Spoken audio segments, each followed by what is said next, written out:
Hello everyone, this is KenBroTech from KenBroTech and welcome back. So in the last video, we looked at how we can customize the administration panel interface that Django gives us. So in this video, we are going to proceed to working with our database proper. Now, as far as our database is concerned, we know our database are represented by models. Okay, so it is inside the model that we have our database. So I'm going to go into my dashboard folder as I have it over here and go to my models. We've already had this product model built out and registered in our application. Now let's do same for another model we are going to work with. Now we are going to work with a model and we are going to call this order. Then we are going to inherit from models.model as we've done over here. But this time around, we are going to look at building our database and putting out relationship between some objects here and other tables. Okay, so every model is going to represent a table and there should be some kind of relationship between those tables because we are dealing with a relational database. So for instance, as far as the product is concerned, an order should relate to a product one way or the other, or a product should relate to an order. So what I'm going to say is, for the order, we can have product, and product is going to be models dot, and this is going to be a foreign key. So models of foreign key, and there's a lookup over here. So it says this foreign key, okay, it provides a many to many. Sorry, it says this foreign key provides a many to one relationship by adding a column to a local model to hold the remote value. Now, what this simply means is, as far as the order is concerned, we can make as many orders to product as we can, and that's exactly what's happening over here. So we are linking this two models using a foreign key, and what we need to pass in is which model do we want to link up to, okay, as far as the foreign key relationship is concerned, and it's going to be our products model. So we've linked it up over here. Then the next parameter, based on this lookup, is onDelete, and it says onDelete. Now this onDelete is very important. So I'm going to say onDelete is equal to models.cascade, and I'm going to explain. So onDelete models.cascade simply specify that, okay, so what if a product, okay, a product as we have over here is deleted? If that product is deleted, then clearly there shouldn't be any relationship to an order. Okay, so for instance, maybe as far as products are concerned, there was a product, let's say TV, okay, television or computer was in our product, and for some reason it has been deleted. Then of course, if there was any order that had to do with TV, it should also be deleted as well, and that's where the onDelete model.cascade comes in here. Then I'm going to say now is equal to true. All right, and this is just for demonstration purpose, but like I said, in production, you don't have to bring in null is equal to true. Then the next thing I'm going to do is I'm going to put out stuff over here. Now you are wondering, okay, yes, as far as an order is concerned, an order needs to come from a staff. So clearly there's also going to be some kind of relationship. Now I'm going to say models dot, and once again, I'll use the foreign key and I'm going to specify a model over here. But until then, let's do models.cascade once again, and now is equal to true. So clearly what you are missing out is the model in which you want to associate stuff with. Okay, now clearly you want to associate stuff with a user, okay, the user who registered. So whether it is the admin or Ken or any other user you are going to register in the future. And in order to get that model, remember that model was already created for us and it's in our admin panel. We didn't create anything. So then the question is, how do we get users? Remember, when we registered group, okay, or when we unregistered group in our admin sites, we came in here to unregister group, but later we commented it out. Okay, now we call this from Django.contrib.auth.models import group, and this is exactly where Django has put in some of these things. So we will come back here into our models and we will run that import over here. So I'm going to say from Django.contrib.auth.models, we are going to import and this time around we are going to import user. So therefore our order is going to be linked with the model user, and the model user was already created for us by Django. All right, so the next thing we need to do is then we also want to have an order quantity. So for order quantity, I'm going to say models dot positive integer field. We've seen this before, and here too I'm going to say now is equal to true. Now is equal to true. Then last but not the least, I want to specify the date on which the order was made. So I'm probably adding this. This was not in the original video I posted, but then I'm adding this. So as we move along, there could be some changes in what I may present.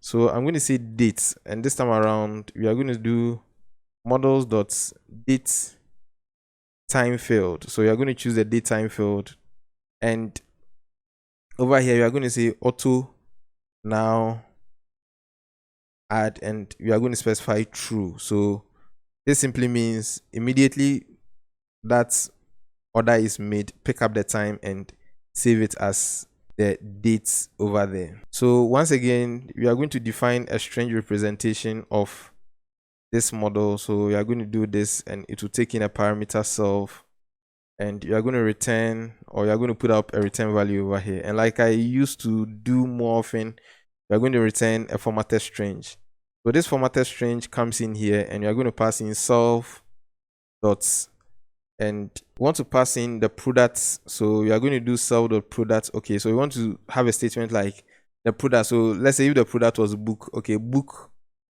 and I'm going to say ordered by, and also over here we are going to pass in self dot, and this time around we are going to do something very interesting over here. We are going to do self dot staff. Okay, self dot staff. Okay, but as far as the staff is concerned, remember you are linking this staff to the user model. Okay, so we need to come back here and go into the users and check out some few things over here. Now as far as the user model is concerned, it has some attributes that has to do with username, first name, password, and things like that. So we want to link it to the username. So we'll come here and do self.staff, then we'll do a dot username. All right, in order to get the proper string representation.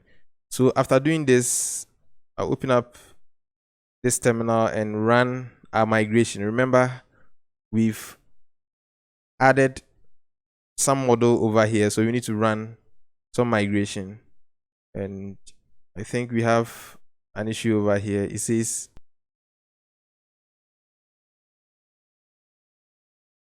so right at the back of this, I'm going to type in python manage.py make migrations. We've seen this before when we created the product model. So you're going to make migrations over here. So make migrations will typically inform our application or our project that we've created some models and you want to migrate it for us. Then we'll do python manage.py, and this time around we'll do a migrate. So our model has been migrated. Now we need to come into our admin.py and also register our model over here. So once again, we have this import from the current folder models, import products. Now we can do a comma, and we are going to say import order as well. Then what we can do as far as the registration is concerned, this time around I just want to register it. Very simple. So we will do admin.site.register. And what do you want to register? You want to register the order model. All right, so I'll save this, and if I should come back and come and refresh, now we have order over here. Now if you are very observant, you realize that any model we present over here is going to be pluralized. Okay, you are going to have orders and things of that sort. And if you are cool with it, yes. And if you want to change it to, it's very simple. You can come in here and just under the model class, you can add in a class method. We are going to see a lot of these class meta properties very soon. So within class meta, we can say verbose underscore name underscore plural, and the name we decide to give it here is what is going to show on our admin panel. So over here we have products. Okay, there's no S over here.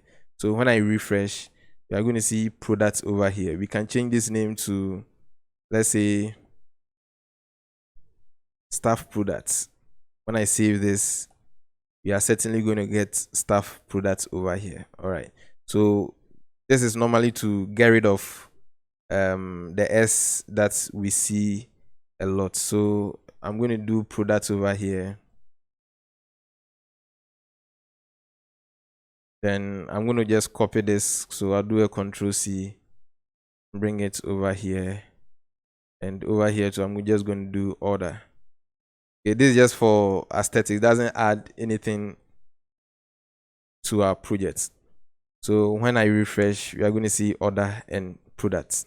All right, so let's try and go to the order model, inside that table, and see what we can do. So when I decide to place an order, remember, because of the relationship we have with the product, okay, the product we specified over here, and order, we can see that immediately we click on the product, we are given the options as far as this product model is concerned. Okay, so let's say the product HP laptop, okay, is being ordered by Ken, and Ken wants a quantity of 10.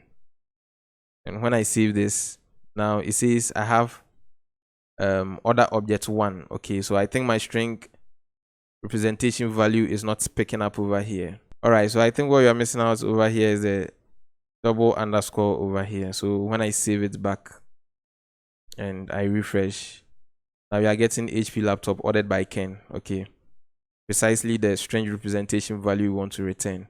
Now let's make more orders and see how things will look like. So I would want to make an order for, let's say, ball pen marker, and admin is making this order, and admin is making an order of 12. Okay, so you have 2 orders in here. Let's make one last one, and this is going to be a bag of rice by Ken, and Ken is making 1. All right, so this is what we have as far as our orders are concerned. So that brings us to the end of this video. In this particular video, we've looked at our database, how we can structure a database, and the relationship we have with our tables. But the real issue is we are almost doing everything from this back end, and now we are going to transfer most of the things we are supposed to be doing here onto the front end, because clearly in a web application you want to have your own interface and build your own thing, and that's exactly what you are going to look at in the next videos. Now, if you find this tutorial very interesting, there are a couple of ways you can help me grow my channel. Kindly subscribe to KenBroTech, and don't forget to hit the notification button so that you'll be duly notified anytime I release a video. Also, share this video with friends and family who find this content very useful. At KenBroTech, we say learn programming, you can do it. And don't forget to put up a comment or ask any question you deem necessary. Thank you very much, and bye-bye.